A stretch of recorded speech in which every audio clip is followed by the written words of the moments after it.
When I first started delving into self-improvement, I had so many mindset shifts and so many amazing new ways to think that I was so excited about. Um, and I started becoming a little bit different from my friends. I started having different ways of thinking, and I started devoting myself to more time into self-improvement and to working on something that I felt purposeful about. And um, because this is what I thought felt amazing to me. This was what I was enjoying and having a good time doing. Um, and I realized that my friends weren't reaching out as much. And I realized that the conversations that I started having with my friends were more and more shallow. I started realizing I was fighting with my girlfriend more. I started realizing that a lot of the things that I used to have in common with these people, I did not have in common with them anymore.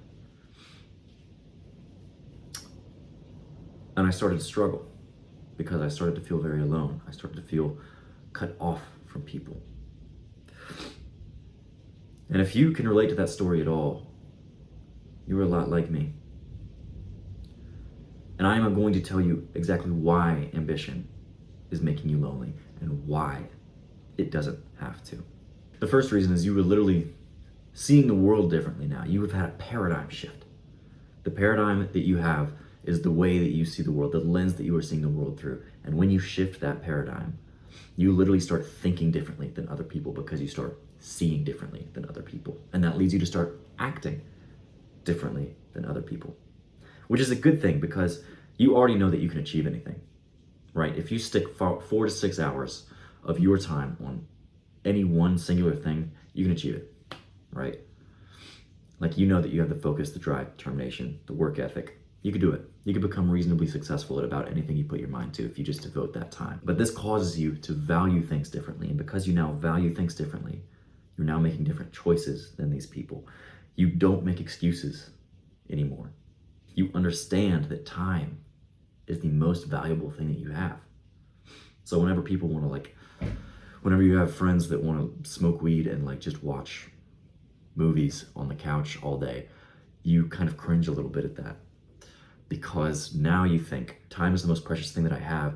Why would I want to use it on something that isn't going to make me happier in the long run? That isn't going to be something I truly enjoy. Unless you truly enjoy watching movies all day. If so, that's your thing, dude. Go for it.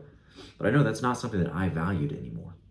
So it's something that I stopped doing, and it's probably something that you're not as into anymore. This means that you're starting to not be like everyone else, and that's a good thing. Because you don't want to be like everyone else. You don't want to grow like everyone else and have the same results as everyone else. You want to be above average in every aspect of your life. Not just making a bunch of money. Yeah, that's important too. But physically, you want to be so healthy. You want to have the best relationships of your life. You want to have the best romantic relationship you can. You want to put time and effort into it. You want to have the best friendships you can. You want them to be rewarding. You want to feel socially close to these people that you're with. And a lot of people just don't think about these things. A lot of people don't put intention into them. The second reason that you are feeling alone is because your vision requires time and sacrifice. And when you are devoting your time and your attention to something that's very much a solo task, whether you're studying, whether you are reading hella books to improve yourself, whether it's time in the gym, you are now devoting time away from your social interactions. You're prioritizing the rewards that you want in life over relationships. And that's an okay thing to do for a while. I'm saying while others are out partying, you're usually going to be off grinding. This closes you off to natural social opportunities that are going to come up just by being in the room with people who are being social. So they're going out to ice cream after this. You didn't even know about that because you weren't at the party to begin with. And that's not because you were a bad person or because you're unlikable. It's literally just because you're spending your time elsewhere. The third thing, which is sometimes just a hard truth, but unsuccessful people and successful people don't really get along very well. And this isn't to say that all of your friends have to be on the grind and all of your friends have to be freaking extremely passionate and going after something all the time. That's not the case. What I'm saying is that people who are successful tend to not hang around people who are unsuccessful, and vice versa, because successful people know and realize that the traits that others have that they spend time with rub off on them, and they don't want to spend time doing the same things that people who aren't chasing success are doing. And then unsuccessful people don't really vibe with successful people because they see them start to achieve something, have some bigger purpose, and start going somewhere in life. And that makes them start to question themselves, and that makes them start to become uncomfortable because they're thinking, if they're doing it, why am I not doing it? Am I just valuing being comfortable more than I'm valuing progress? And honestly, a lot of people are. And they don't want to face that truth, and that's okay. They don't have to. I'm not here to change their minds. I'm here to change your mind. Because while ambition does tend to make people lonely, you don't have to be. You don't have to be stuck there. Because what happens is whenever you start having these ambitions and these visions of success, you start working on these things, you go through what I call the period of revolt. So there's going to be friends, family, people in your life who start seeing these changes in you, and who naturally, because change is scary, unconsciously are going to start bringing you down. Because one, they don't want to see you leave. They don't really want to see you change like that. They don't want to see you go places because that's new and different. On top of that, they don't want to face their own stagnation. So subconsciously, they're going to try and bring you down. And this doesn't look like them like saying, no, you can't do this. It's going to look more like offhand comments. It's going to look more like, are you sure you can do that? Or not giving you full support or belief. And all these people are going to be crabs in the bucket trying to bring you back down. That's just psychologically how it works. So many people are going to leave. If you're headstrong and you keep going at your thing, you're not going to vibe with a lot of people anymore, and they're probably going to criticize you, either to your face or behind your back. And that's also okay. That's a good thing. Believe it or not, because in this period of change, this is going to be the most painful part for you. There's a graph and it goes like this. This is where you start. This is the axis. Okay, this is where you start being on this path of success and telling people about it. Your pain is going to start going up a lot because these people are not going to be seeing eye to eye with you, and you're going to start thinking, oh my God, is something wrong with me? Am I just a shit person? But it starts to go down and down as you start meeting the right people and start accepting yourself as this new person. Other people start accepting you too. And success does not follow that same line like that. Success looks like this. Whoop, it's exponential. So while you have all this pain over here and you're seeing very little success, this is going to be the hardest part. But you have to realize that soon this pain is going to drop down. What's left is the success at the very end. So you have to push through this period of pain, but most people don't. Most people stop there because when they have this idea, people start bringing them down. It's painful, it's uncomfortable. And so they get the job that they don't really feel passionate about. They make a pretty good paycheck, but they don't really like their things that they're doing day to day. They don't love the people that they're surrounded with. Their relationships are all right, and they go out with their coworkers and have a beer, have a nice conversation, but never really anything life-changing, never something that we're deciding how we think about the universe or different ways that we can interact in life to make life more fulfilling. They're not thinking about these things because I like this girl, she's all right. Oh, we're having a baby now pretty soon. I gotta keep at this job, I gotta keep working. I have to sacrifice my Monday through Friday and just pray for the weekend every week to come. Most of my life I dislike, but now I'm stuck. I'm here in this life that I don't love, and I feel stuck. And that's where a lot of people are going to start ending up. And I don't want that for you, bro.